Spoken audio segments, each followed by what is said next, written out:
पिछले वर्ष 13.5 लाख कैंडिडेट्स ने यूपीएससी एग्ज़ाम दिया था और उसमें से केवल 14,000, साढ़े 14,000, 14,627 कैंडिडेट्स मेंस एग्ज़ाम के लिए क्वालिफाई कर पाए थे। अब इसमें से जो फाइनल सिलेक्शन होगा, ये नंबर बहुत ही कम हो जाएंगे। 180 आईएएस ऑफिसर्स की नियुक्ति हुई थी और बाकी आप पोस्ट्स मिला दें तो ये संख्या फिर भी बहुत ही कम होगी। इसका मतलब ये हुआ कि बाकी के जो 12-13 लाख स्टूडेंट हैं, उनका जीवन अधर में है। उनमें से अधिकांश लोग जो है अगली बार फिर से अटेम्प्ट देंगे और ये सिलसिला चलता रहेगा। मेरा एक सवाल यहाँ पे ये है कि आईएएस की परीक्षा या आईपीएस की परीक्षा, यूपीएससी सिविल सर्विसेज की परीक्षा के लिए जो पूरे भारत से लोग दिल्ली में जाकर तैयारियाँ करते हैं, बड़े बड़े शहरों में तैयारियाँ करते हैं। आज के समय में जब इंटरनेट उपलब्ध है और इतना डिजिटल मीडियम हमारे पास है, करीब हर किसी के पास मोबाइल फ़ोन है, स्मार्टफ़ोन है, टच स्क्रीन वाला स्मार्टफ़ोन है और डेटा भी उपलब्ध है।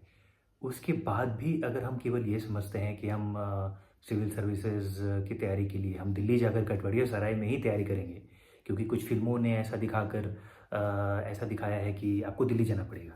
जैसे कोटा जाना पड़ेगा आपको इंजीनियरिंग के लिए, जो भी एक मिथक है। आपको पता नहीं कि दक्षिण भारत में आपको इतने सारे आपको आईआईटियंस मिलेंगे जो कोटा नहीं गए थे।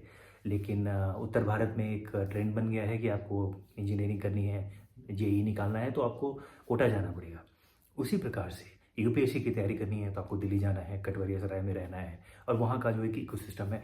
मैं इससे दोष नहीं दे रहा हूँ, मैं ये कह रहा हूँ कि एक समय था जब हमारे पास इंटरनेट उपलब्ध नहीं था और केवल एक ही विकल्प होता था कि हम दिल्ली जाएं और कटवरिया सराय और बाकी जो भी है, कई इलाके हैं वहाँ पे, उस एरियाज़ में हम जाएं और हमारा एक इकोसिस्टम बने और हम साथ में तैयारी करें। बहुत अच्छी बात है, ग्रुप स्टडी का एक अलग ही इम्पोर्टेंस होता है।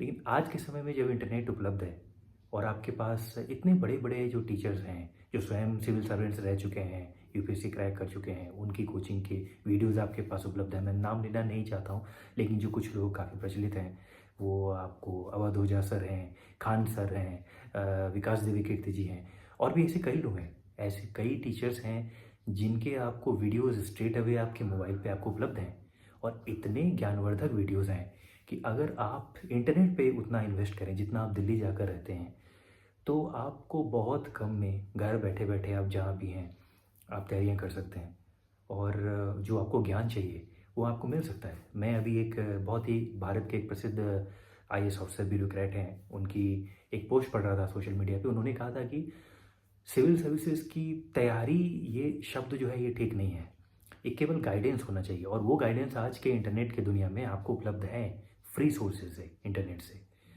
तो ये समझना कि कोचिंग मैं करूँगा ये ठीक नहीं बैठता, जो उन्होंने कहा। और मुझे लगता है ये बात सही है।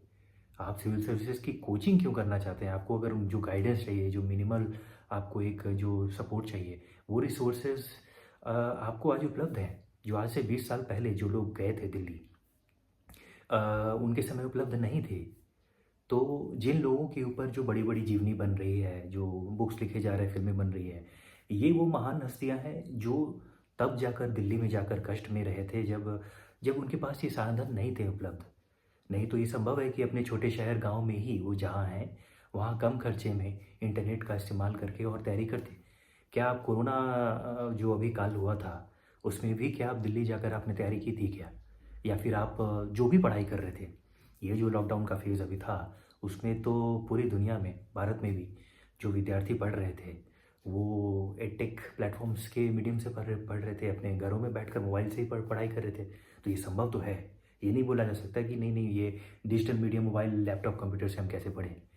मैं ये कह रहा हूँ कि ये जो एक ऑब्सेशन है ना कि मुझे अगर सिविल सर्विसेज की तैयारी करनी तो मुझे दिल्ली जाना पड़ेगा, मुझे अगर फिल्म इंडस्ट्री में काम करना है तो मुझे मुंबई ही जाना पड़ेगा, ये गलत है। क्योंकि एक समय था जब सारे जो भी कैमराज हैं, हाई एंड कैमराज हैं और स्टूडियोज़ हैं, ये मुंबई में थे। महालक्ष्मी स्टूडियो आपको जाना पड़ता था। 2001, 2, 3 की बात मैं कर रहा हूँ। आज के समय में आपको भारत के अलग अलग जगह पे ये सभी आपको सुविधाएं हैं। आप कहीं भी शूट कर सकते हैं परमिशन के साथ।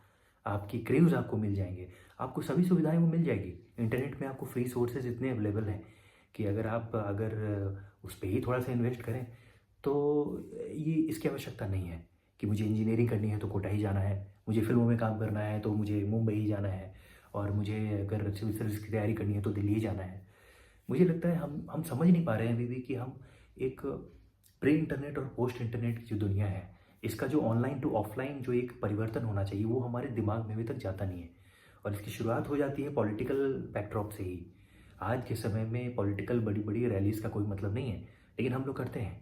और आज भी हम वही 100 साल पहले की तरह पॉलिटिकल रैलीज़ कर रहे हैं, जो संचार के माध्यम से, मोबाइल से, डिजिटली बोला जा सकता है संवाद, लेकिन हम उसके लिए हम बड़ी बड़ी रैलियाँ करते हैं 100 साल पहले की तरह। अंग्रेज़ों के ज़माने में जैसे नारे लगाए जाते थे वैसे आज भी हम लगाते हैं। और वो सभी चीज़ें एक्स्ट्रावेगेंस पे हम खर्च कर रहे हैं अपना समय, टाइम, एफर्ट, मनी, एवरीथिंग। तो वही चीज़ मुझे लग रहा है कि ये जो ऑब्सेशन बन गया है ना कि हमें दिल्ली जाना है, तैयारी करनी है सिविल सर्विसेज की, हमें इस पे एक बार सोचना चाहिए। ऐसा मैं मानता हूँ कि ज़रूरी नहीं है कि आपको आपको कोटा ही जाना है इंजीनियरिंग आईआईटी की एंट्रेंस के लिए। ज़रूरी नहीं है कि आपको मुंबई ही जाना है, आपको फिल्म इंडस्ट्री में काम करना है तो। और ये भी ज़रूरी नहीं है कि आपको आईएएस बनना है, आईपीएस ऑफिसर बनना है, तो आपको दिल्ली जाकर कुछ जो वहाँ पे जो पॉकेट्स हैं, सेलेक्ट पॉकेट्स, वहाँ ही जाना है। निश्चित रूप से वहाँ एक इकोसिस्टम है, और ये हेल्प करता है, इसमें कोई दो राय नहीं है। लेकिन ये अगर ये संभव नहीं हो किसी कारणवश, तो आज इंटरनेट का लाभ उठाया जा सकता है, किसी भी जगह से लाभ उठाया जा सकता है। मतलब ऐसा कोई ऑब्सेशन नहीं होना चाहिए। जब हम ये इस चीज़ को समझेंगे तो आज जितना लोड बढ़ रहा है वो लोड कम होगा और इससे सबका फ़ायदा होगा।